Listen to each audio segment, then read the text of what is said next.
nombre de la Asociación de Dirigentes de Marketing, les damos la bienvenida a este desayuno virtual que hoy hemos denominado Uruguay, Desafíos, Reactivación y Empleo, en el que habrán de participar tres destacados exponentes en tres áreas específicas y complementarias para estos temas. Vamos a darle paso al presidente de la Asociación de Dirigentes de Marketing, el doctor Jorge Buchalja, para dar por comenzado este encuentro de hoy. Buenos días, queridos amigos. Es un placer saludarlos en nombre del Consejo Directivo de la Asociación de Dirigentes de Marketing del Uruguay. Hoy en un nuevo encuentro que desde el punto de vista de nuestro país es reiterativo. Reactivación, desafíos y empleo. Esto mismo me suena al año 2000, 2001, 2002. Estábamos peleando por lo mismo, por el empleo. ¿Cómo vamos a hacer para poder solucionar esto? Pensábamos nosotros, discutíamos, tenemos 254.000 empleos públicos. ¿Esos son los enemigos? Pregunto. No, no son los enemigos. Manejan las empresas del Uruguay. Entonces, si nosotros pretendemos traer inversiones acá a nuestro país, traer empresas extranjeras, ¿qué ventajas le ofrecemos? Pues tenemos que ser excelentes. Y las empresas uruguayas manejadas por los empleos públicos, deberíamos hacerlos excelentes, en vez de estar discutiendo si el salario sí o el salario no. Porque si no hacemos un cambio, esto seguirá así eternamente. La pandemia, estamos mejor en este momento, pero no sabemos por cuánto tiempo. Ayer estuve en contacto con Miami, están con problemas con la Delta. Estuve en contacto con Madrid, están con problemas con la Delta. Esperemos que nosotros podamos evitarlo eso, pero debemos cuidarnos. Somos responsables de lo que hacemos y hoy felizmente contamos con tres distinguidas personalidades que van a tratar esto mismo: desafíos, empleo y, por supuesto, qué cosas nos permiten reactivarnos y volver al trabajo natural. Así que yo les digo muchas gracias por acompañarnos, gracias a los señores conferencistas y el deseo de escuchar algo interesante. ADM te invita a conocer su propuesta de educación ejecutiva en el mejor espacio de aprendizaje virtual y con un equipo docente altamente capacitado. Técnico en marketing, marketing digital, dirección en gerencia comercial y ventas, diploma gerencial en gestión humana, diploma en gestión de servicios de salud, inteligencia emocional, programa de desarrollo gerencial, diploma en gestión de proyectos, actualización en impuestos. Inscripciones a través de la web adm.com.uy o por el 098 78 89 99. Impulsa tu crecimiento profesional y estudia en ADM, Educación Ejecutiva de Alto Impacto.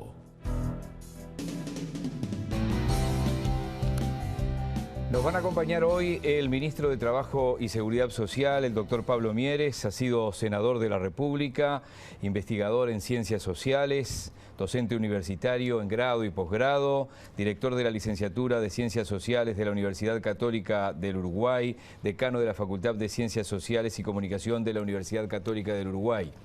Y un militante político seguramente desde los 15 años. No es tema de hoy, pero creo que lo digo y no me equivoco. Va a estar con nosotros también el economista Gabriel Odone, doctor en Historia Económica por la Universidad de Barcelona, socio de CPA Ferrere y socio director del Departamento de Economía y Finanzas de CPA Ferrere. Richard Reed, histórico dirigente sindical de la bebida, uno de los artífices de la recomposición del movimiento sindical en la propia dictadura militar, salida de la dictadura y el comienzo de la recuperación democrática a partir de 1985. A los tres, en nombre de ADM, muchísimas gracias. Son currículos muchísimos más extensos, pero he hecho este resumen para presentarlos esta mañana. Uruguay, desafíos, reactivación y empleo.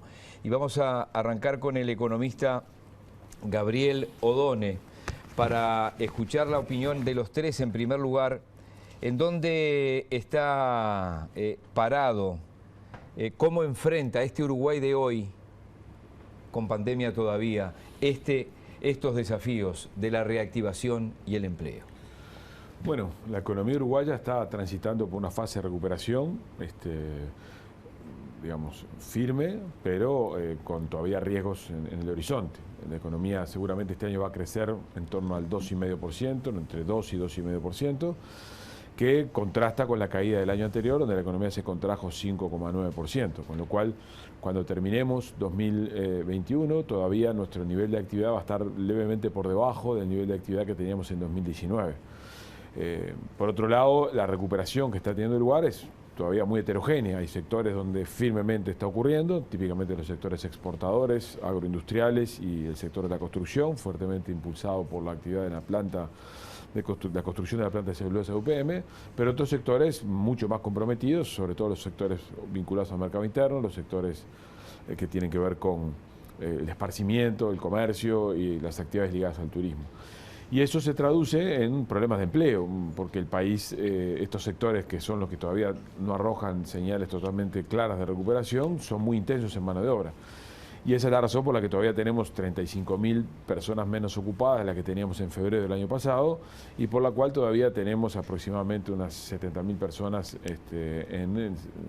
beneficiarias del seguro de desempleo, afortunadamente protegidas todavía por un sistema de protección social.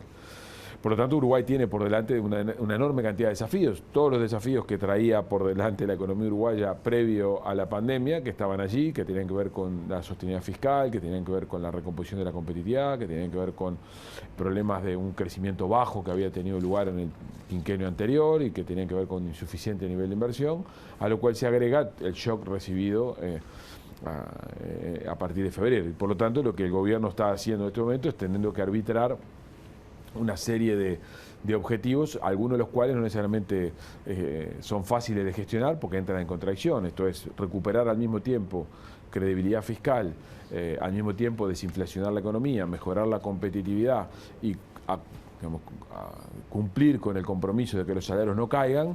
Todas esas cosas juntas son muy difíciles de lograr, aunque existen chances porque el escenario externo es favorable. Uruguay está atravesando un escenario internacional muy favorable en sus precios, con un dólar relativamente barato y con todavía flujos de capitales hacia países emergentes que hacen pensar que la inversión en un escenario de normalidad sanitaria posiblemente se recomponga. No obstante lo cual, la región permanece muy frágil, muy débil y todavía muy amenazante, y eso genera uno de los principales focos de incertidumbre. Cuando el gobierno decida finalmente levantar las restricciones a la movilidad fronteriza, que es algo que debería ocurrir en forma inminente si no hay una situación sanitaria que se revierta, va a generar oportunidades para el sector turismo, pero al mismo tiempo muchos desafíos para el comercio en frontera, porque la relación de precios hoy de Uruguay frente a Argentina y frente a Brasil, sobre todo frente a Argentina, es muy desfavorable. Por lo tanto, la agenda de la política económica está cargada de desafíos. Yo tiendo a pensar que el gobierno mantiene una estrategia, digamos, que es la misma que tenía prevista previa a la pandemia, que la ha decidido mantener a pesar del cambio que ha tenido lugar con la pandemia, que esa estrategia extraña sus riesgos, porque de alguna manera le asienta al sector privado un rol central, pero que hay un conjunto de elementos que tienen que ver con la situación internacional y algunas cosas que se han ido produciendo en Uruguay, precisamente por la mejora de la situación sanitaria, que hacen que esa estrategia tenga ciertas chances de consolidarse y de tener cierto éxito, sobre todo a partir de la segunda mitad del 2022.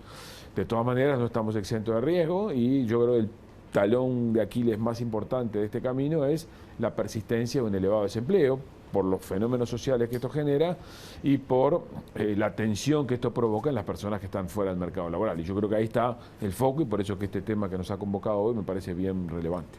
Bien, le cuento a quienes nos están escuchando, a quienes nos están viendo, además, que tendremos un bloque final donde cada uno de los elementos que vaya presentando cada uno de los exponentes puede ser tomado por los otros y puede ser motivo de debate.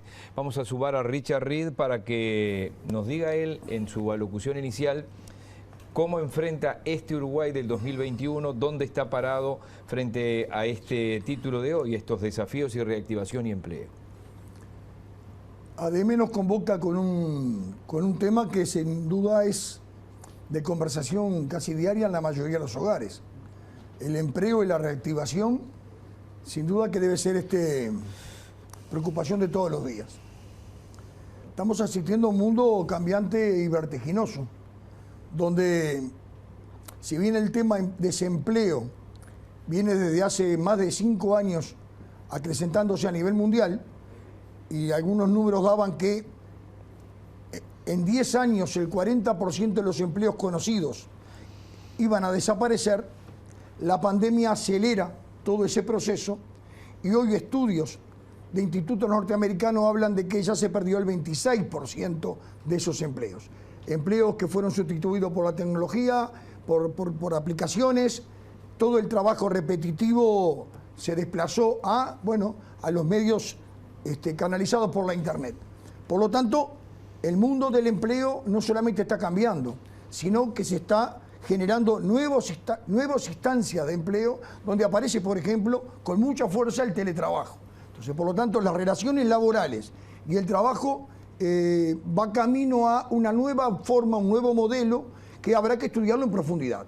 Lo que sí está clarísimo es que hablar de empleo sin tener la contención de un sistema educativo que le dé elementos, instrumentos, herramientas al trabajador para poder realmente aspirar a empleos dignos, a empleos categorizados, a empleos altamente remunerados o medianamente remunerados, es prácticamente la regla de 3. Es imposible pensar en un empleo calificado si no viene acompañado por un currículo educativo realmente que asombre. Pero eso no es suficiente, porque acompañando a eso van a estar permanentemente, que vinieron para quedarse, una medición, una calificación del operario que va a ir acompañado sin ninguna duda por capacitación. Hablar de capacitación, hablar de educación es hablar de empleo. No mencionar el empleo abstracto como forma de, me anoto en tal lugar y si tengo suerte ingreso, hoy no está calificado. Hoy van a haber 2 grandes estamentos de ubicación laboral.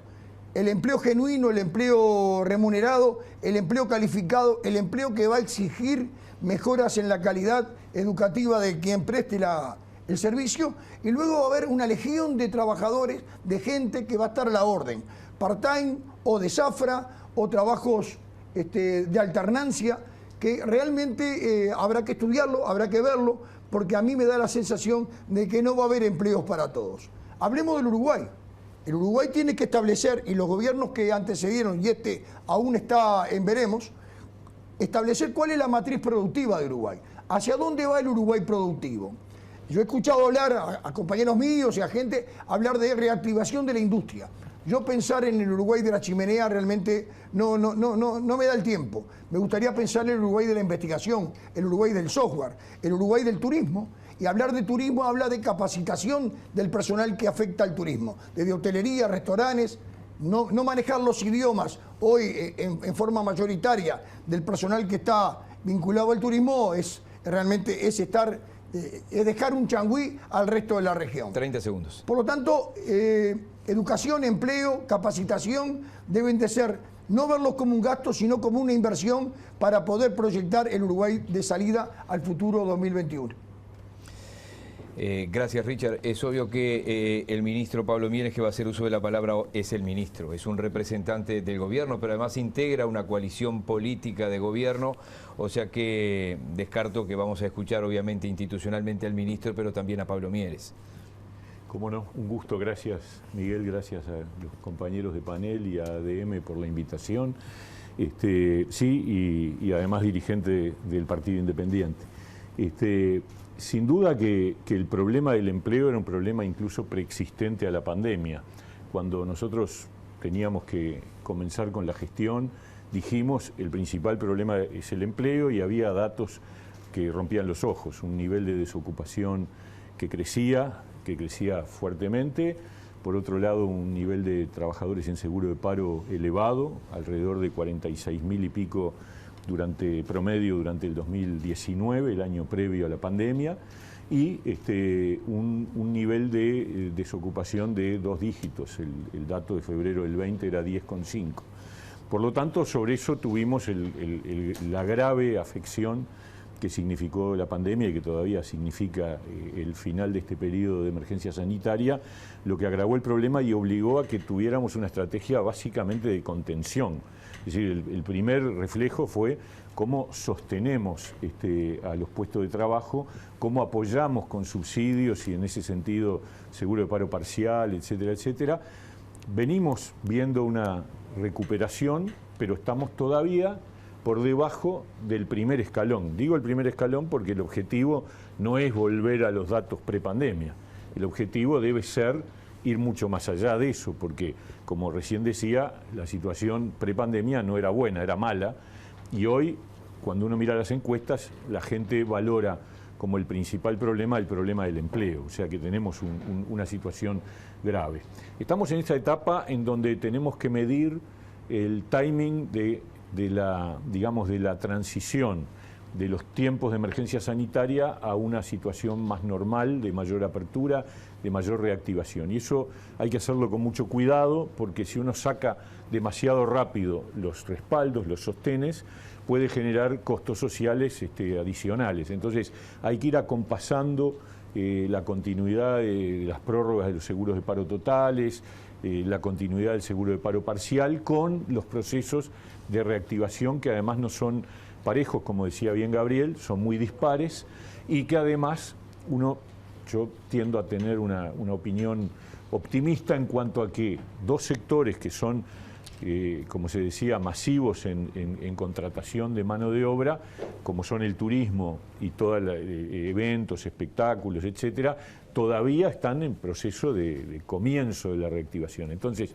si uno mira los números de hoy, tenemos 71.000 trabajadores en el seguro de paro y una desocupación de 9,4, pero todavía con un número más bajo de personas activas, es decir, por debajo de lo que teníamos antes de la pandemia, tenemos un panorama que es auspicioso desde el punto de vista de llegar al nivel de recuperación con respecto a la pandemia. Luego viene el siguiente paso. Y ahí me parece que es fundamental, primero, hacernos cargo de los vulnerables. Lo que decía Richard me parece muy importante. Este proceso generó una reestructura del mercado de trabajo y hay ganadores y perdedores, pero sobre todo nos preocupan los perdedores, y ahí la nueva ley de promoción del empleo para sectores vulnerables es un instrumento que obviamente no resuelve definitivamente las cosas, pero es un instrumento, y el otro es la capacitación laboral. Que la capacitación laboral, para el cual el instrumento principal desde el Estado es el INEFOP, tenga realmente un foco eficaz, es decir, que los cursos que se dan y que se brindan tengan la capacidad de transformarse en una oportunidad de reincorporación laboral. Eso es el sostén. Después podemos hablar de cómo crecemos en el empleo más allá de la recuperación de la pandemia, ¿no? Vamos a hacer una pequeña pausa. Estamos en horas de discusión de la rendición de cuentas, que es un barajo y doy de nuevo con un presupuesto quinquenal que ya está elaborado. Estamos en horas de recortes o ahorro. Estamos en horas donde la oposición dice no es momento de recortes. Y ustedes han puesto allí una serie de elementos. Decía Odone, no es pareja la evolución económica de la región. Son tiempos del Mercosur parcialmente en duda. Esto lo podría haber dicho yo en el 95, en el 2000, en el 2005, en el 2010 y en el 2021. Me temo que no habrá empleo para todos, dijo Richard Reed. La dejamos por ahí. Vamos a hacer una pausa y seguimos en este desayuno virtual de ADM.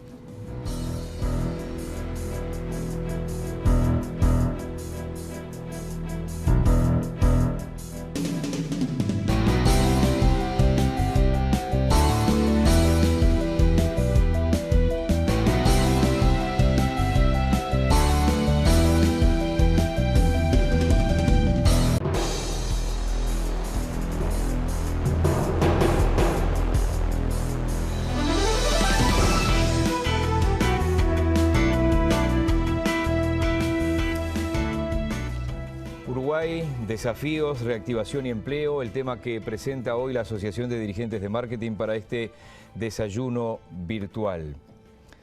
Y la reactivación necesita de generación de puestos de empleo. Comienzo por Richard Reed. Estamos en plena discusión de la rendición de cuentas. Hay quien habla de recortes, hay quien habla de ahorro. ¿Cómo ves esta situación? Estamos en un momento en que realmente hay una señal clara de reactivación del empleo por parte desde el Estado hacia abajo y desde el sector privado, que es mayoritariamente el que genera los puestos de empleo.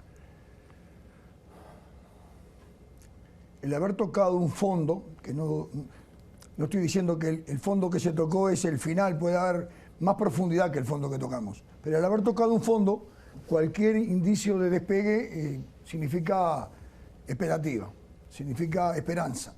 Mucho más en un colectivo de gente que bueno, está desocupada o está en el seguro o está en el umbral de no saber si su empleo se mantiene o no. Por lo tanto, el ser humano de por sí se abraza a las esperanzas.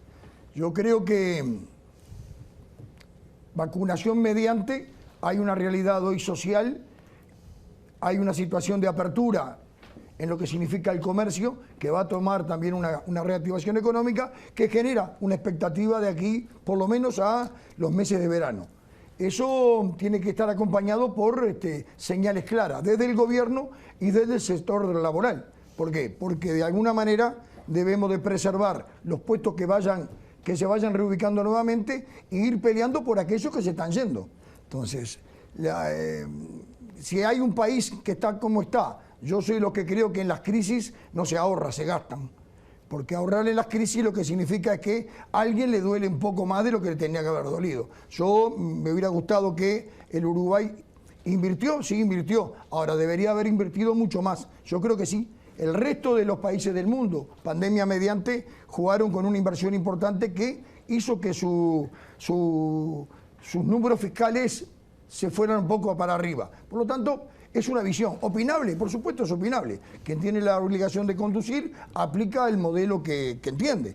Uno desde la sociedad opina. Yo creo que hay que motivar y incentivar algunas industrias. La industria del turismo, que estamos ya en puerta, dentro de unos meses, ojalá tengamos una buena temporada, ojalá la situación social, sanitaria mejore para que la región venga, ciudadanos de la región vengan al Uruguay. Bueno, pero tenemos que preparar también desde varios puntos de vista. Desde el punto de vista de los precios, también el precio abusivo puede llevar a un alejamiento del turista cercano, mucho más con lo que decía Gabriel, la situación dólar en la región no nos ayuda mucho. Y por otro lado, debemos de empezar ya con la capacitación. Son cosas que hacen a generar una expectativa en el turista, no solamente económica, ni hablar del ambiente y de hablar de la parte natural del Uruguay, sino también de la atención del servicio que nosotros brindemos.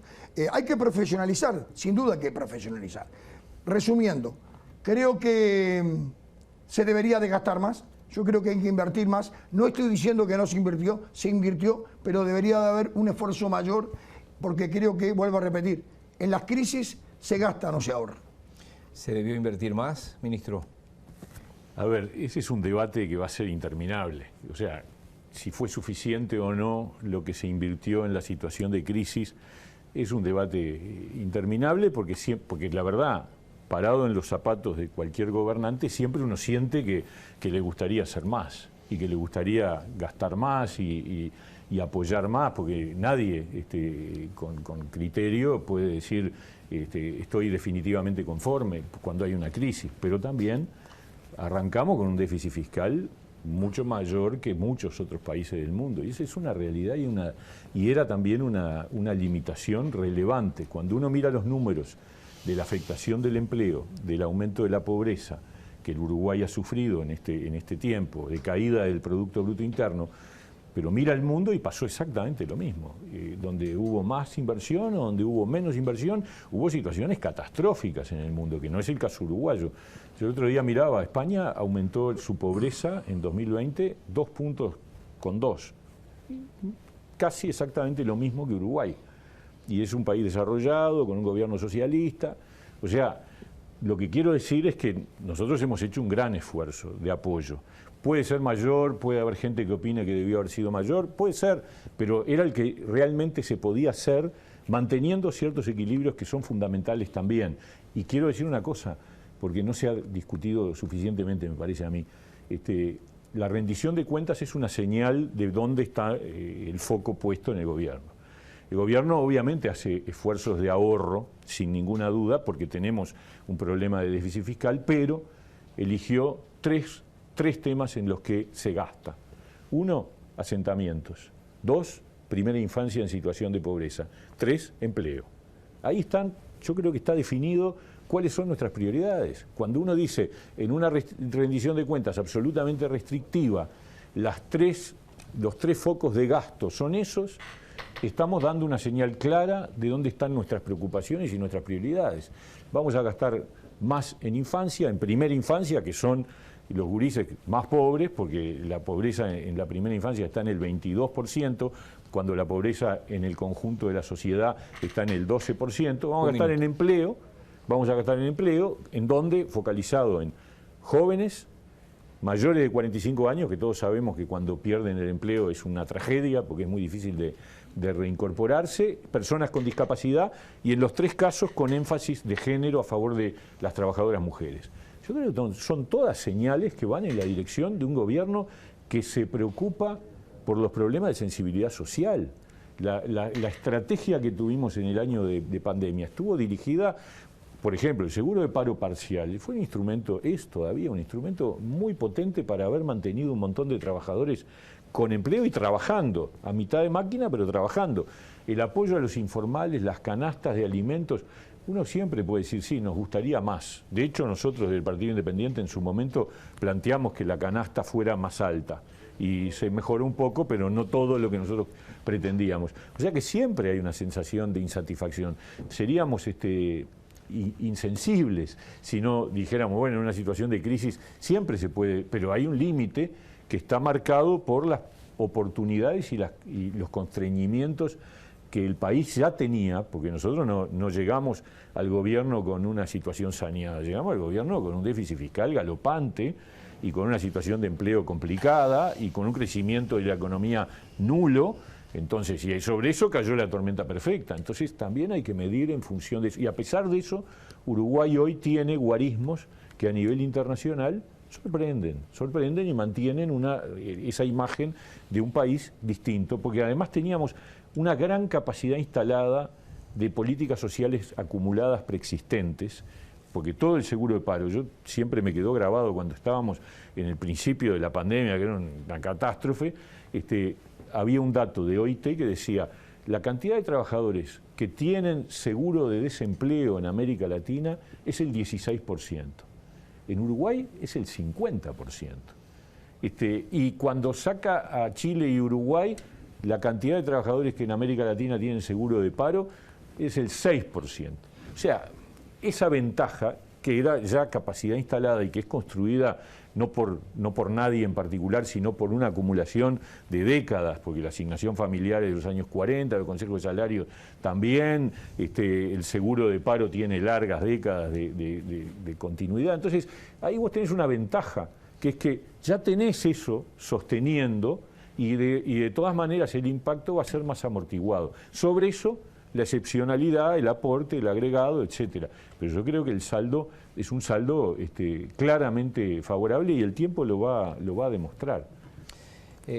Odone, ¿hasta dónde tienen que dar los números en una situación de pandemia como la que golpeó al mundo, pero como la que golpeó a Uruguay?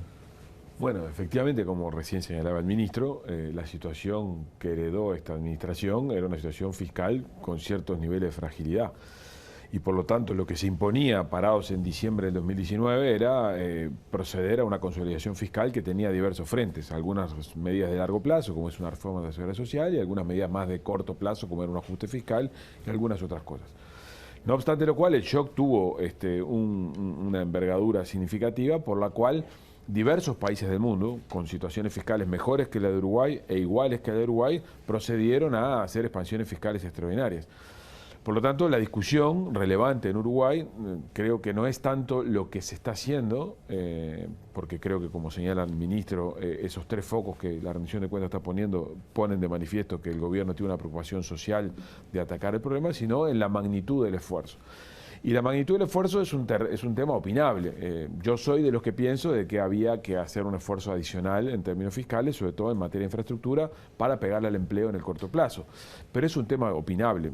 Yo tengo elementos como para defender mi posición, pero seguramente hay quien, desde una mirada distinta, tiene elementos para mirarlo de una manera diferente. ¿Le puedo hacer un paréntesis? Usted dice, en materia de infraestructura, ¿qué, por ejemplo? No, yo creo que había que haber acelerado programas de inversión pública que están previstos en el calendario del quinquenio, había que haberlos acelerado para impactar, en lugar de en todo el periodo, impactar más rápidamente en 2021 y 2022, porque la industria de la construcción tiene un impacto muy significativo sobre el empleo. Pero otra vez, esto es un tema opinable. ¿Por qué es opinable? Porque en la medida que hay un gobierno que tiene un diagnóstico donde el sector privado es el protagonista de la reactivación y el protagonista de la cuestión económica, el haber procedido de esa manera podía haber generado un deterioro fiscal, o mejor dicho, un deterioro fiscal adicional o una no recuperación suficiente en términos fiscales, lo cual podría haber generado incertidumbre desde el punto de vista económico, lo cual podría haber llevado al sector privado a no realizar las inversiones. O sea, aquí hay una discusión entre los economistas sobre qué rol le atribuimos al Estado en periodos de cortos de tiempo en cuanto puedan desplazar inversión o qué no. Yo soy de los que pienso que en momentos de emergencia como este podía el país, por la credibilidad que tiene, por las cosas que señalaba el ministro, haber alojado sobre su espalda un desvío fiscal adicional sin comprometer gravemente su situación de finanzas públicas a largo plazo, pero insisto, es un tema opinable y además creo que es un tema que no tiene sentido ya discutir porque el gobierno decidió cuál es el camino que va a recorrer, el camino alternativo no está abierto y además creo que justamente ahora, si la situación sanitaria no se vuelve compleja, el camino que decidió recorrer el gobierno es posible que empiece a tener frutos. O sea que acá lo relevante ahora es discutir sobre los fenómenos de empleo que están arriba de la mesa. Y ahí vuelvo a los problemas que fueron señalados antes. Yo creo que Uruguay tenía problemas de largo plazo, como tiene todo el mundo, en términos de empleo. Lo que está ocurriendo a nivel global es que el avance de la tecnología está promoviendo una sustitución en las tareas rutinizables o procedimentables fácilmente, y eso apunta a personas, a puestos de trabajo ocupados por personas de nivel de instrucción media. Acá el problema no está ni en las personas con alto nivel de calificación ni con muy bajo nivel de calificación. Los problemas de las personas de muy bajo nivel de calificación es que el empleo es muy inestable, es cambiante y se requieren mecanismos de protección para mantenerlos dentro del sistema, para darles sistemas de apoyo, para darles protección social y para dar continuidad de manera tal que cuando su edad de retiro llegue tengan condiciones de haber generado un retiro razonable. En los niveles de calificación superior, lo estamos viendo todos los días, incluso en Uruguay, no hay problemas de empleo, al contrario, diría que en los niveles de calificación superior hay en este momento un faltante de personas. En el sector de las tecnologías de información es un caso típico. Uno habla con exportadores de software de Uruguay y lo que te dicen es: mi restricción principal es el capital humano. El problema está en el medio, o sea, personas con nivel de instrucción secundaria terminada, algo de universidad, con una formación técnica no muy versátil y que un cambio de escenario como el que se provoca lo genera fuera del mercado. Ahí hay que trabajar mucho. Hay que trabajar en mejora del sistema educativo a largo plazo, porque creo que el sistema educativo uruguayo no está ofreciéndole al mercado laboral los niveles de instrucción como para poder poner Uruguay en el primer mundo en materia de competencia. Ese es un largo problema postergado. Yo lamentablemente creo que en este gobierno también no vamos a llegar a un resultado fantástico, no vamos a ir a una reforma del sistema educativo espectacular, pero está diagnosticado el problema, no sé si estamos haciendo las cosas que debemos hacer. El otro tema es el tema no solamente en el largo plazo, sino qué hacemos con la población que hoy está desocupada, que hoy presenta problemas de empleo y que tenemos que protegerla. Y ahí las variables clave es lo que el ministro señalaba, el instrumento de los mecanismos de recapacitación o recalificación de la mano de obra, institutos como el INEFOP. Eso es fundamental, entender cuáles son las competencias requeridas, cuáles son las habilidades necesarias, de manera tal de proveerles a esas personas, porque acá lo que es importante entender es que lo que hay que proteger no son los puestos de trabajo, sino son a los trabajadores. Es inexorable que los procesos de trabajo asociados a procesos rutinizables y que tienen que ver con industria manufacturera y transformación tienden a desaparecer en el mundo. No podemos competir con la industria china, no podemos competir con lugares donde hay una escala de producción enormemente más grande que en un país como Uruguay y que además los salarios son sustancialmente más bajos. Esos trabajos están amenazados Tardará más, tardará menos. ¿Dónde está? El tema es cómo yo a esas personas expuestas a ese problema les ofrezco una recalificación de sus habilidades de manera tal de que puedan estar preparadas para ocupar lugares donde hoy falta gente. Y bueno, ¿cuáles son esos lugares? Eso es lo que los institutos como INEFOP tienen que investigar, tienen que identificar cuáles son las habilidades necesarias y por lo tanto, y además promover el empleo en esos sectores. Richard señalaba al pasar hacia dónde va Uruguay. Y yo creo que ese es un tema bien importante. La discusión de cuál es la política industrial del Uruguay o la política de promoción de la actividad económica es un tema muy relevante. Yo creo que hoy estamos seguros de que no es aquello de los 90, que la mejor política industrial es la ausencia de ella, ni es lo de los años 40, donde el Estado poco menos que determinaba lo que había que ocurrir. Acá tiene que haber lineamientos y orientaciones generales. ¿Y dónde está Uruguay? Y Uruguay lo que tiene es que encontrar la manera de todo lo que tiene que ver con el turismo, todo lo que tiene que ver con la producción de alimentos o la producción vinculada a recursos naturales y todo lo que tiene que ver con altos niveles de calificación para en algunas disciplinas que están vinculadas a la generación de medicamentos, a la generación de conocimiento vinculada a la producción industrial. Ahí hay una oportunidad para Uruguay y ahí es donde hay que focalizar las prioridades. Si queremos defender el empleo a largo plazo, ese es un camino crucial. Mejorar la productividad de la mano de obra es crucial, para lo cual la mejora de la calificación y los estímulos a organizar mejor el proceso de trabajo es crucial. Y el otro tema es recalificar la mano de obra para que a corto plazo, en estos momentos como estos, no se produzcan desajustes tan grandes.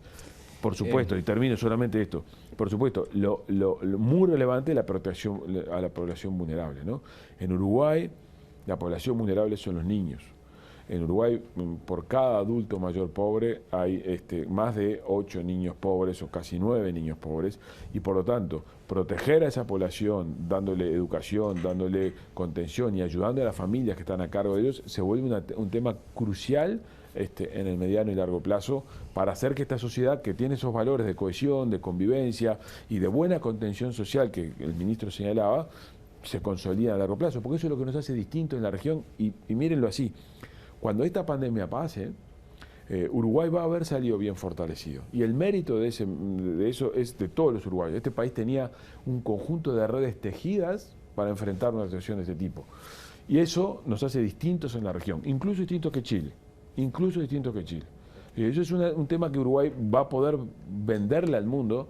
Este modelo de convivencia social que tiene todas las dificultades que todos los días discutimos, es un modelo que yo creo es el que va a salir fortalecido como ejemplo hacia adelante. Bien, cuánta cosa, ¿no? Desde este atril, y está el doctor Abuchalja acá, no se puede decir, nunca se puede decir desde este atril no se puede, hay que decir sí se puede. Pero yo escucho todos los diagnósticos que hacías, Gabriel, y en un momento dijiste, con respecto a la educación, creo que en este periodo tampoco se podrá. Es decir, venimos de 4 de cada 10 solo terminan secundaria. El gobierno frente amplista, uno de ellos llegó con Miri Filgueira a aquel Ministerio de Educación de María Julia Muñoz a cambiar el ADN de la educación. Después uno fue echado, el otro renunció, la ministra dijo no se pierde nada. ¿Se puede cambiar algo en la educación? Y voy con este tema ahora acá. ¿Hay posibilidad alguna de recuperar gente que se pueda mantener en la educación? Quiero decir que estoy frente a Richard Reed, que ha creado los centros de educación de la Federación de la Bebida, que son un ejemplo modélico en el área privada y sindical, dando un apoyo complementario a niños de zonas de contexto muy difícil, donde no solo se hacen deberes, sino que hay una serie de modales y buenas costumbres perdidas, que parecen pasar de moda, pero no pasan de moda. Entonces arranco contigo, Richard, porque ustedes se jugaron a eso, fue una vieja aspiración tuya que se concretó. ¿Estamos en condiciones de salir de este estancamiento, de que no llegan a 4 de cada 10 los que terminan secundaria? No sé si estamos. Ahora es una tarea que sí o sí hay que realizarla. Porque eso es Estado, esos son docentes también. Y no pasa solamente por un cambio curricular, porque sería muy fácil un cambio curricular. Pasa por un estado de situación. Yo considero que hay un sector de la población que con el tiempo ha perdido o ha modificado las prioridades. Para un sector de la población la educación no es prioritaria. Y eso genera una situación totalmente desigual. Genera niños que tienen serias dificultades para el aprendizaje y van desde el contexto que están viviendo o el entorno que están viviendo, y una situación donde la educación no le brinda alternativa o puertas de salida al adolescente. Que el 60% de los muchachos no terminen secundaria, estamos en el horno. Es un problema para este país. Pensar en el trabajo, pensar en el empleo, pensar en una sociedad sana y de crecimiento de futuro sin resolver este mal, realmente es un problema enorme, enorme. ¿Pasa por un cambio de currícula? Sí, pasa por un cambio de currícula. Pasa por cambios metodológicos también. Pasa por cambiar la concepción del docente, del maestro. Pararnos en el siglo XXI, pararnos con los niños mirando el Uruguay juntos de la mano, en equipo. Pensar en un chiquilín que a los 12 años deja el confort de primaria para pasar a una situación totalmente distinta como es secundaria, es obvio que en segundo año desertan el 40%. Pensar en noveno puede ser una salida, algunas provincias argentinas la están aplicando y no les va mal. Yo creo que empleo, educación, mejor social, va de la mano con la educación. Es cierto, es una promesa incumplida en años anteriores. El cambio de ADN, no cambiaron el ADN, cambiaron lo que iban a hacer el cambio de ADN. Hubo una ley de educación que yo omití en el 2008. Realmente lamentable. Ahora, creo que ya no da para seguir barriendo bajo la alfombra. Tenemos una triste realidad, pero una triste realidad, lo que tenemos vínculo, yo periférico obviamente, con chiquilines de contexto crítico que en contraturno los recibimos en los centros educativos, tenemos claro cuál es la situación. Estamos en un día donde hoy, por ejemplo, los comedores escolares están cerrados y el CODICEN, por un lado, dice la responsabilidad no es nuestra, los maestros dicen no es nuestra y los niños no comen. Hay una responsabilidad que es obvio que la responsabilidad política del gobierno, porque verdad habrá que buscar la forma. No voy a introducirme en un tema puntual justo en el día de paro, porque me parece que distorsionaría lo que estoy pensando que es el tema empleo y el tema reactivación. Hay una reivindicación que es totalmente genuina por los maestros en el día de hoy, después habrá opinión, como siempre la hubo, a favor y en contra de la aplicación del método de lucha. Pero la reivindicación es genuina y eso es indiscutido. Yo creo que hay tres pilares que deberían de estar. El Uruguay tiene algo que es muy positivo, es muy importante, que lo hace diferente en la región también. Son los consejos salarios. Del año 43, el Uruguay se ha dado la instancia de que en forma tripartita sientan alrededor de una mesa el capital, el trabajo y el gobierno de turno para tratar de convocar, ordenar, modelar un poco el proyecto salarial de futuro. Yo creo que esa herramienta hay que reactivarla. Está vigente el mecanismo, sí está vigente la herramienta. Lo que creo que caducó es el contenido. Si no se le hace una introducción profunda de un cambio de contenido y darle mayor profundidad a esa instancia de debate y de negociación, perdemos. ¿Qué hay que integrar? Capacitación, productividad. Gabriel hablaba si nosotros no tenemos productividad en la tapa del libro, pensar en un Uruguay de mayor para el movimiento producción. sindical, productividad. Yo los dirigentes sindicales que entrevisto y le hablo de productividad me matan. Y yo, tanto del sector sindical como del sector empleador, parece que echarle un balde de kriptonita a los supermanes, porque rajan todo. Uno porque no sé por qué no quiere discutirla. El otro porque tiene que mostrar documentación. En un país donde el 30% es... Las empresas tampoco muestran los números de lo que vos decís. No lo muestran. No lo muestran. Pedirle a un empleador que te... Ahora, y creo que hay que dar garantías también. Yo soy de los que estoy de acuerdo con el tema de que los sindicatos tienen que tener personalidad jurídica. Nosotros lo tenemos. La inmensa mayoría lo tenemos. Porque el empleador que va a brindar números para discutir productividad quiere que del otro lado le preserven la confidencialidad. Para eso tiene que tener una institución formal legal que respalde. No es un hombre, no es el delegado. ¿Me permitís sumar al ministro sobre este tema? Déjame terminar redondear. Entonces yo creo que la productividad y la reducción de la jornada laboral. No hay que tenerle miedo a los títulos. Ya Slim, el mexicano, lo planteó hace un tiempo. La OIT habla de que van a quedar 500 millones de puestos de trabajo perdidos después de la pandemia. Estamos hablando del 7% de la población. Por lo tanto, creo que hay temas y hay que tener la valentía de afrontarlo, de discutirlo y bueno, verlo, si es posible o no es posible. Productividad, formación, capacitación y reducción de la jornada laboral puede ser la alternativa futura. Ministro. A ver, empiezo por una referencia que se hizo que quiero señalar. Los sindicatos tienen absolutamente el derecho a hacer paro. Lo que me parece terrible es que no dispongan de las medidas pertinentes para evitar que los gurises más pobres no puedan comer el día del paro. Es una cosa realmente sorprendente y muy preocupante.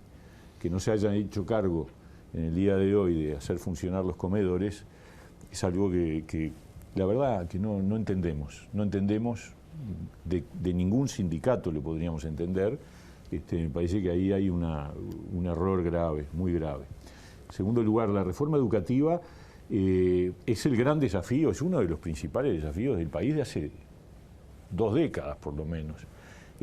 También hay que reconocer que nos agarró la pandemia y que 1 año y medio de pandemia complica los planes de llevar adelante cualquier proceso de transformación. Ahora, que hay en la cabeza del actual gobierno una idea de una transformación profunda en línea con los planteos que se hacían durante el periodo pasado de cuestionamiento a lo que estaba pasando, cambios curriculares, cambios de modelos de gestión, cambios de rol docente, eso está en tránsito, no se hace de un día para el otro y está claro que hay un vínculo directo entre educación y trabajo. Yo estoy convencido de que una de las causas de la deserción alta de los gurises es que se dan cuenta que lo que aprenden en las aulas no tiene mucho que ver con la vida real. Hay un divorcio absoluto entre mucha parte de los contenidos educativos y lo que después son las oportunidades de trabajo. Me faltó que EDUI 21 está en retirada además, ¿no? Bueno, pero EDUI 21 hizo un aporte muy importante y puede seguir haciéndolo, porque yo creo que necesitamos voces que no estén comprometidas, digamos, ni en los partidos de oposición ni de gobierno, gente que de alguna manera mande señales. Me parece que es muy importante, que ayuda y que cualquier gestión de gobierno, en vez de correrlo para un costado, debería escuchar y recoger los aportes. Con respecto, porque fueron varios temas, ¿no? Con respecto a los consejos de salarios, yo creo que sí, que hay que modernizarlos, que es un instrumento muy importante, muy valioso, pero que está anticuado y que hay que ponerlo al día. Y yo creo que una de las llaves para ponerlo al día es construir una nueva cultura de la negociación. Yo creo que acá hay un problema muy de fondo que tiene que ver con los discursos de las partes.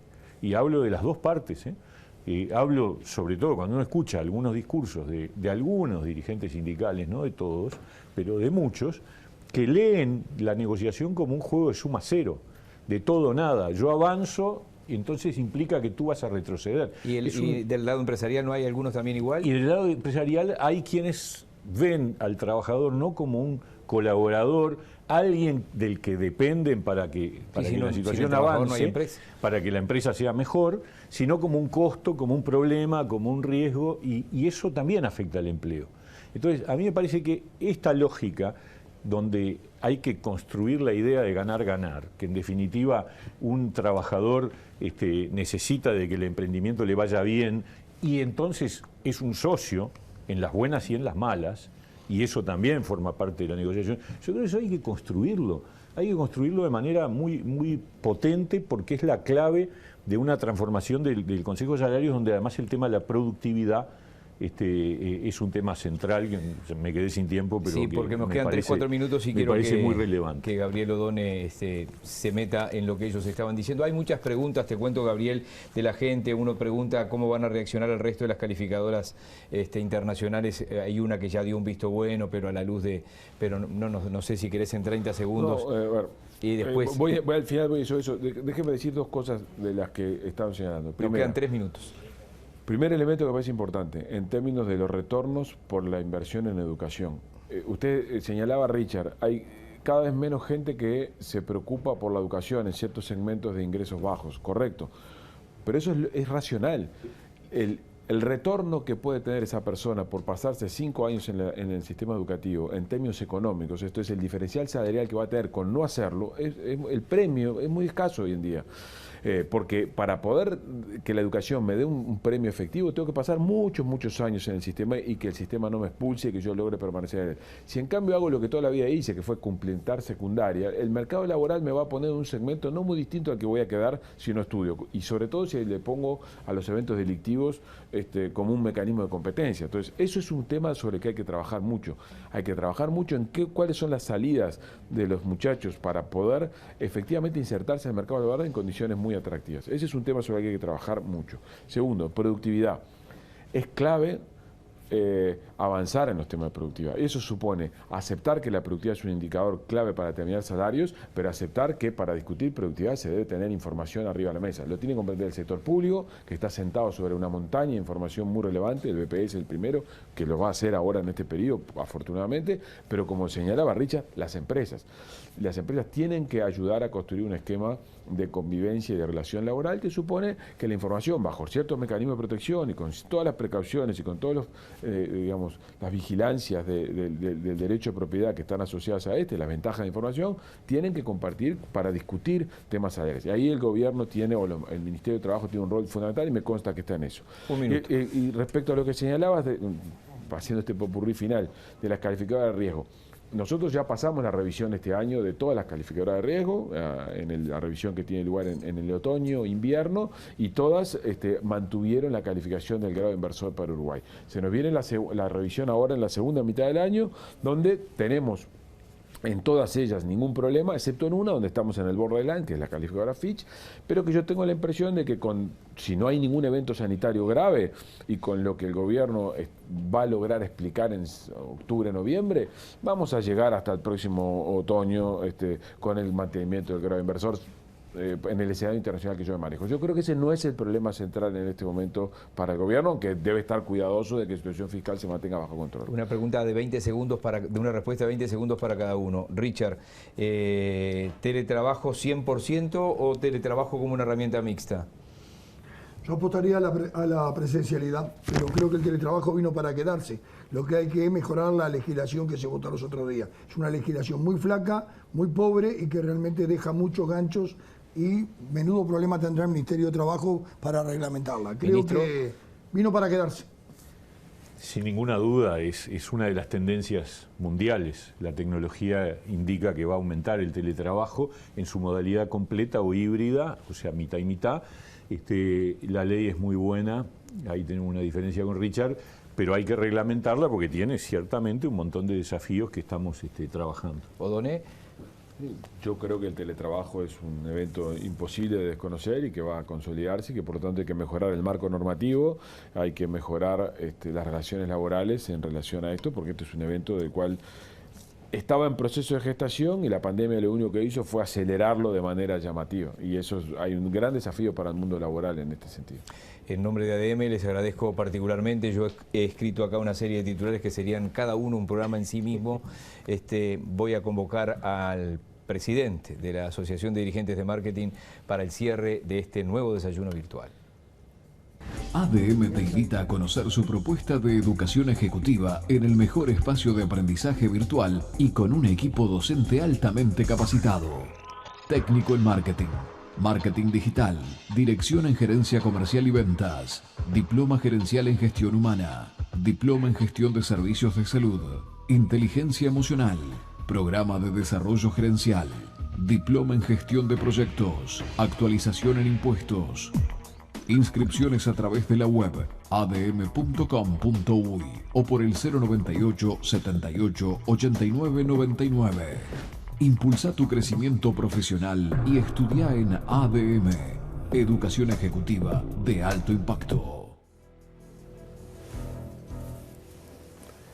Bueno, queridos amigos, en nombre del Consejo Directivo de la Asociación de Dirigentes de Marketing, en primer término, felicitar a los conferencistas, economista Gabriel Odoné, señor ministro doctor Pablo Mieres, señor dirigente Richard Reed, las exposiciones espectaculares, coincidente 100%. Me cabe el honor de presidir también la Universidad de la Empresa y les quiero adelantar que hemos incorporado nuevos conceptos para que se adecuen a la nueva realidad que pide el mundo y que pide el mercado. Yo les diría, señores, cambiar la actitud, ser proactivo y pelear este momento. Es un momento muy importante, pero cada uno de nosotros tenemos que querer más. Y si queremos más, vamos a poner más y vamos a poder lograr lo que tanto buscamos. señores dirigentes de BTV, gracias por esta oportunidad. Señores funcionarios, muy amables a todos ustedes y a todo el público, gracias por acompañarnos.